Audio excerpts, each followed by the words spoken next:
রাসূল সাল্লাল্লাহু আলাইহি ওয়াসাল্লাম বলেছেন যে জুমার দিনে যে এই সূরা কাহফ তেলাওয়াত করবে, মান ক্বারাআ সূরাতাল কাহফি ফি ইয়াউমিল জুমআতি আদাআ লাহু মিনান নূরি মা বাইনাল জুমআতাইন। দুই জুমার মাঝখানে আল্লাহ তাআলা এই জুমার সময়টাকে তার জন্য আলোকিত করে দেয়। কি করে দেয়?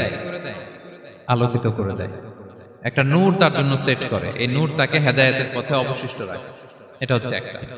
তাহলে জুমার দিন আমরা সূরা কাহফ তেলাওয়াত করব, মনে করি এটা সুন্নাহ। জুমার দিনের সুন্নাহগুলোর মধ্যে থেকে একটা সুন্নাহ হচ্ছে সূরা কাহফ তেলাওয়াত করা। এটা আসহাবে কাহফের ঘটনা। এটা 250 খ্রিস্টাব্দের সময়কালে রোমান সাম্রাজ্যের একজন বাদশা ছিল, নাম দাকিয়ানুস। প্রতাপশালী বাদশা, পৌত্তলিক, মূর্তির পূজা করে। ঈসা আলাইহিস সালাম বিদায় নিয়েছেন, 250 বছর হলো। তো সব নবীর ধর্মই কিন্তু ইসলাম, যদিও আমরা নাসারা বলি, ইহুদি বলি, সব নবীদের ধর্মই কি ইসলাম। তো তিনি ছিলেন পৌত্তলিক, মূর্তির পূজা করত, আর তার এলাকায়